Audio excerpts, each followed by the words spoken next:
I'm Teisha Bader with Shalom TV's news update for Thursday, July the 3rd, 2014. More than 15 rockets were fired from Gaza into Israel between last night and this morning. 4 of those rockets hit homes and buildings in Sderot, causing damage. One of the buildings contained a preschool. Several residents suffered from anxiety following the attacks, but there were no injuries.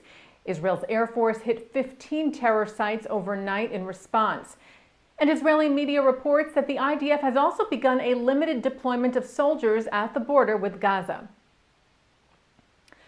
Meanwhile, tensions remain high in Israel following the discovery earlier this week of the bodies of the 3 kidnapped Israeli teenagers, Eyal Yifrach, Naftali Frankel, and Gilad Shar, who were buried Tuesday in Israel.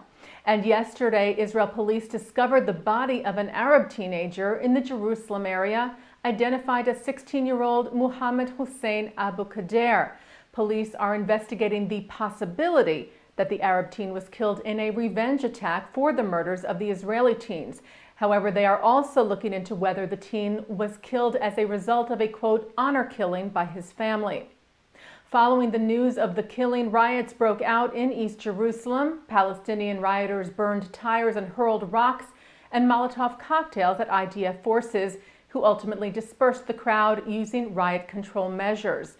Meanwhile, Israeli Prime Minister Benjamin Netanyahu vowed that Israel would find whoever was responsible for the, quote, reprehensible murder of Abu Kader, and told U.S. Secretary of State John Kerry over the phone that he himself ordered an investigation into the killing and motive. Yesterday, Kerry strongly condemned Abu Kader's murder and said, "We look to both the government of Israel and the Palestinian Authority to take all necessary steps to prevent acts of violence and bring their perpetrators to justice." Alongside Israel, the Jewish community here in the U.S. continues to mourn the 3 Israeli teens who were buried Tuesday. Tuesday night, the Jewish Center on the Upper West Side of Manhattan was filled with dignitaries from Israel and the U.S., including Israel Consul General in New York, Ido Aharoni, and U.S. Senator Chuck Schumer, as well as ordinary citizens who came together to remember the 3 boys. And last night, an evening of unity was held at Bergen County Yeshiva Middle School in the boys' memory. Tonight on Shalom TV, we will re-air the special Evening of Solidarity with the People of Israel that aired Tuesday night.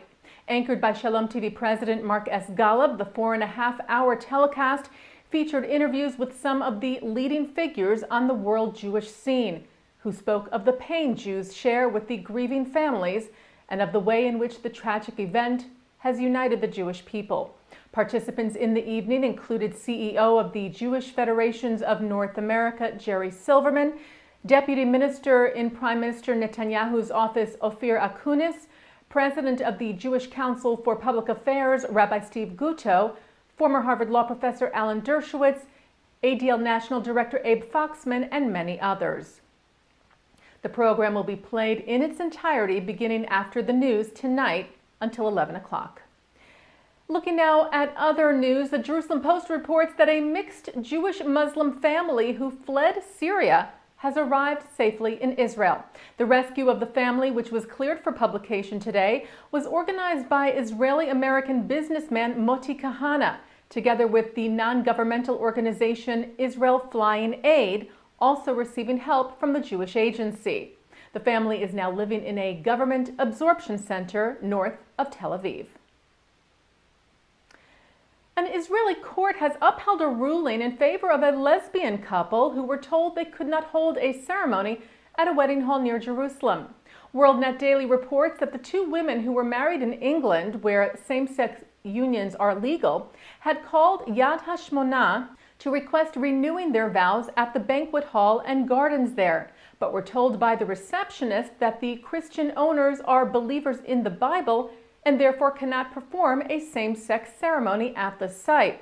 The women then filed a lawsuit, and a judge ruled in favor of the couple, awarding them almost $20,000 in damages.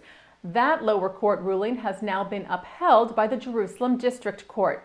Judge Moshe Yoad Cohen ruled earlier this week that Yad HaShmonah violated a law prohibiting discrimination based on sexual orientation, and said the village cannot refuse to hold a same-sex wedding even on religious or biblical grounds.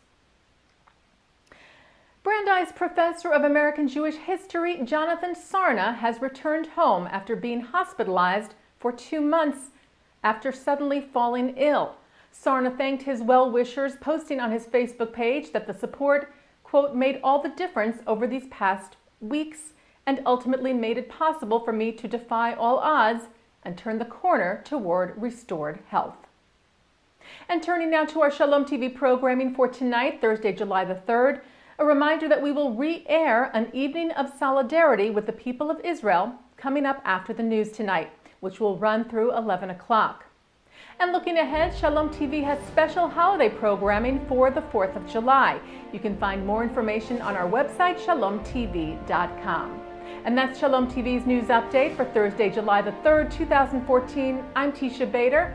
I will be back with you on Monday, July the 7th, after the holiday weekend. Wishing you a happy 4th and an early Shabbat Shalom.